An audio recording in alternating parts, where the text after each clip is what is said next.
سلام بینندگان عزیز. در پیرهه زندگی نفرانی هستند که از جاهلی و بیسوادیشان بازیچه دست دیگران می‌گردند. با سپارش و فرمان دیگران ایمان و وجدان و حتی ناموس خود را می‌فروشند. دلیل این گفته‌ها نفری را مثال آوردن عین مدعاست. حسین اشورف، یکی از گمراه گشتگان و بازیچه دست خواجگان خارجی، اعضای فعال یکی از تشکیلات‌های اکستریمیستی گروه 24. بزرگان درست گفتند. بسیار قلابانی را می‌دانم که هیچگاه تبلیغ نمی‌کنند، اما یک واعظی را نمی‌دانم که قلاب نباشد. با گفتی نزدیکان و پیوندانش این نفر یک قلابی است که حتی پدر از او برکت ندیده است و کجا امروز چنین قلاب و وطن فروش از ملت و دولت سخن می‌کند. بیایید سخنان برادر او را می‌شنویم که درباره این نفر چی میگوید. من اشرف رحمت الله برادرای کلانی اشرف حسن و حسین میباشم. ما از این برادرمون اشرف حسین، از این برادرمون بسیار ناراضیم و اینکه مقصد این برادر ما وقت انسانگریت نداره. این برادرمون مقصد پدرمون این فایده دیدگی نیست، ولی که ما اوس اکا اوس بیسته پدرمون فایده دیدگی نیست. این را نمیدونیم کی بردگیه، چخیل بردگیه، این با کی را کار میکنه، این خودش کیه، این برادر ما این چی میکنه، این چی نیت داره. این مسلمان همین خیلی میشوه. آدم مسلمان وطنش آباد میکنه، ملکش آباد میکنه، خانهش آباد میکنه، یک کاری میکنه، یک کاری خیر میکنه، یک کاری میکنه، یک کاری خوب میکنه. این چی کار کرده است؟ همین قشتا و همین عذاب و همین مشقت‌های ما ده همین گریزگی توش پشمون زده بود افغانستان ده. این بس نیست که با این خیلی مردم دعوت جنگ، دعوت خونه ویران کنی و دعوت ای ملک به ملک کردن چی میکنه. این چه خیلی مسلمانه، این چه خیلی مسلمانگری داره. و مسلمان آدم همین خیلی میکنه. مسلمان آدم خونه آباد میکنه، در آباد میکنه، یک کس یک کاری خیر میکنه، یک کس ایروی بد میگردونه. این چه خیلی مسلمانه. راستی من این برادرم بسیار ناراضیم. همین برادری من باشه که این برادری من مسلمانگری نداره تماما. این مسلمانی خیلی نمیشوه. این کیه خودش؟ یک همون ملکی همون پاکستان در باور کنی یعنی چرسی بود. همه ما را سمیه ما را باور که از همین گفتی که افغانستان ایست اومدگی پان همین سمیه ما را همین ویران همین کاگی های. این چه خیلی انسانگری داره. یه خانه ویران یکم دودار ما اشرف سعدی را همین ویران کردک. بچه با همین گی همین در وای کردک لخشید رفت. اگر این آدم انسانی با او رو بچه بود، یگان مثال چی نداشت، یگان کمبودی نداشت، یگان پرابلم نداشت. مقصد از دستی همین ترکت وطن بیچاره. یا که بچه ما را چخیل بلا در روسیه دعوتش کرده است. بچه من چخیل های، چخیل مسلمان های. چی کار میکنه؟ در جایی که با پدرش کار کنه فایده برسونه، با عمکش فایده میرسونه. این چخیل مسلمان های. این مسلمانگری همین خیلی میشوه.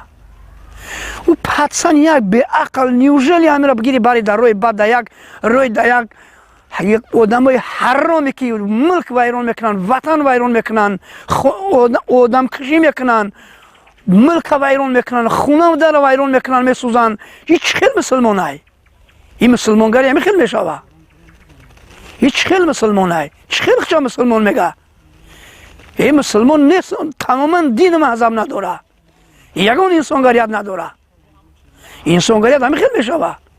انسانگریت یک کاری که یک کاری خیر که با یک کسا، یک کاری که یک فایدت یک کس ببینه، یا منفعتت با یک کسا برسه، منفعتت نرسید، فایدت نرسید، زلالت نرسه، تو خوب زلالت نرسه، فایدت نرسید، زلالت نرسه، در اولاد اجداد در همه قشلاق شرمنده ایم که جایی میشینیم باور که ایتانه ما دور میگریزن. میگن بیست که ما در همجا قطعه نشینیم که با مولم نگن که همی هم قطعه هم بکوشن. این چه خیلی مسلمانگری های. حتی چه خیلی مسلمانی. او تو با فایده کی را کار کرده را نباشه پوز نباشه با کی را کار کرده باشه که سراونو او مردکا کارش نبود منن کو ترابت نبودت میکنن میرای یگان راه نداری دیگه یگان راه حوزین هم از خوبه حالی هم از پشایمون شیده باشی که همین روی بد بگه برای همین برادر خدمون میگیم که ایقا سفسطه نخونه ایقا مردم تشفریقه نکنه ایقا موجرو را سرشون ویرون نکنه یگان کس بگیره نکنه که ای شما را در رای خوب میبره نی کگده در رای خوب شما را نمیبره در روی بعد نیم پرانون راحتی جون یک تنون میگه بلای جون فهمیدی یگان کس با فایده یگان کس کار نمیکنه کسی باشه تشویق میکنه ایت میکنه برای فایده خودش میکنه بزلالت بزلالت هیچ وقت ای فایده نمیبینی کسی باشه کو همه دولت موجیره همه دولت گریزه همه دولت چیه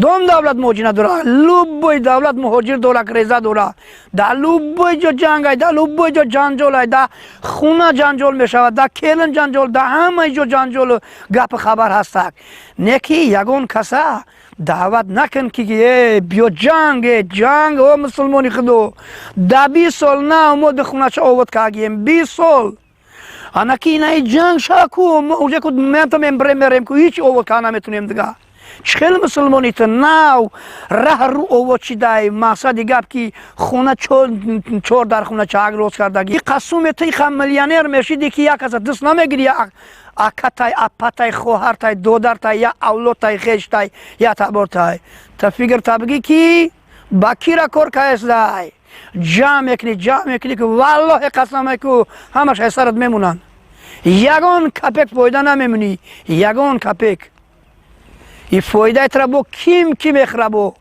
تر روز ساعت شمیان که میگه تمام کار بچید بکشنو بچکنه برابا تو چخیل مسلمانی تو انسانگاریت که یا آدمگاری که یا چی که تو مردم ایخ تشویقه ندوست برزیدی دولت مبارزه نبره برزیدی سمیه خودت مبارزه نبر برزیدی خلقت مبارزه نبر چیزی هست نیست خدا را میلیون بار شکر خوزی میکنیم که همین قمل آبادای آزادای مقصد بیغم بپرو کم هم باشه زتا بیغمی نه کم باشه و بیغم باشه مردم تشویقه نکنه دادر رو بس کنه نمیره بس کنه همی کاره تماما نکنه همی کاره فایده نداره آخرش نول بلد آخرش نول قوت نمیرسه به شما تماما نول زندگی تو حرام شوه زندگی محرم شوه یه همین قشلاق شرمنده این بنامی اولو قسمه میرم ایجا بلد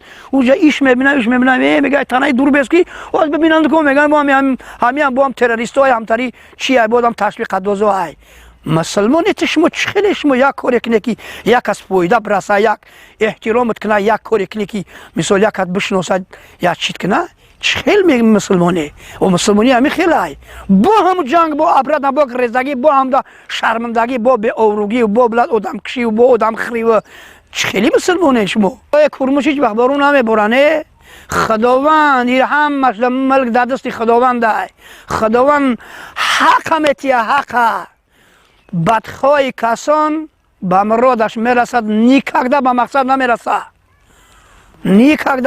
نمیرسه آدمی بد هیچ وقت لوبوی بوری کج در راه چپه میشوه عبرت در منزلش نمیرسه جوش چپه میشکنه خوبش که این یگان چی نکنین مقصد میزدی 4 ساعت میگشتینه همون بیچاره را والله قسم ایت ای خونه بخونه کردی ای خونه بخونه تش کردی اگر نه احتیلو من همجا زنگ میزنه جا کار بود چخیل بود نه برای تشیده اینا تمام دیگه نه ملکت ترکت خونه و در پس زن گودکش اگر برمد نبوشید بر رفتک چخیل انسانگاری تو چخیل منی تو باکی را کار کرده نگاه که چند قزلال او شرمنده شید ما دخشا شرمنده ایم لوبای اولاد اجداد مو شرمنده های کی اینم اشروفو بلد تو چخیل مسلمانی اشروفو ده یک جو شیشتا نمیتونیم کلا و چکا نمیتونیم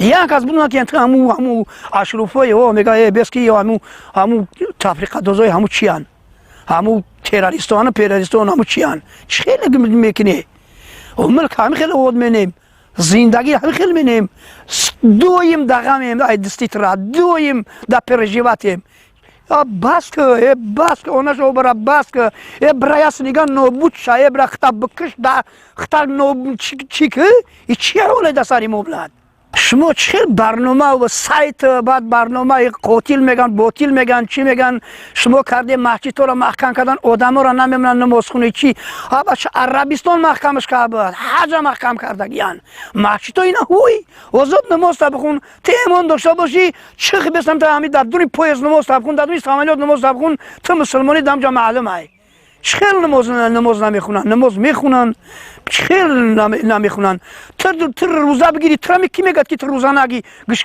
ماسا دیگه کی تر میگه که اینا موی روزه نیست روزه نمیگیری تو ایمان داشته باشی توفیق داشته باشی خدا را بشناسی خدا را ذکر کنی تر میخونی کار میکنی بچه یگان گپ نیست همه قطعه جای خدا را شکر کی یگان پرابلم نیست در وطن هم 100% این راه بی این رو بی این چراغ بی این گاروچ اسفالت بی خدا را شکر اوت که میلیون بار شکر اونای خدا میکنیم 1000 میلیون بار شکر اونای خدا میکنیم در ملک خودمون در وطن خودمون یگان پرابلم نداریم خدا را شکر کم هم باشه زتا بغمیم آزاد آرام زندگی کردیم یگان کس ما را نمیگه که بچه ایتاکه یا که اوتاکه خیلی ما کار میکنیم مثلا هنرهای ملی رشد سیاحی ما را ای تمامی نمود نالوگ پاتنت آزاد کردگی ای تمامی نمود نالوگ پاتنت آزاد کردگی اگر باید ما نالوگ پاتنت بستونیم من آزاد یگان تی نمیسپارم اینا مثال چیز کار کردم بخت بکار میکنم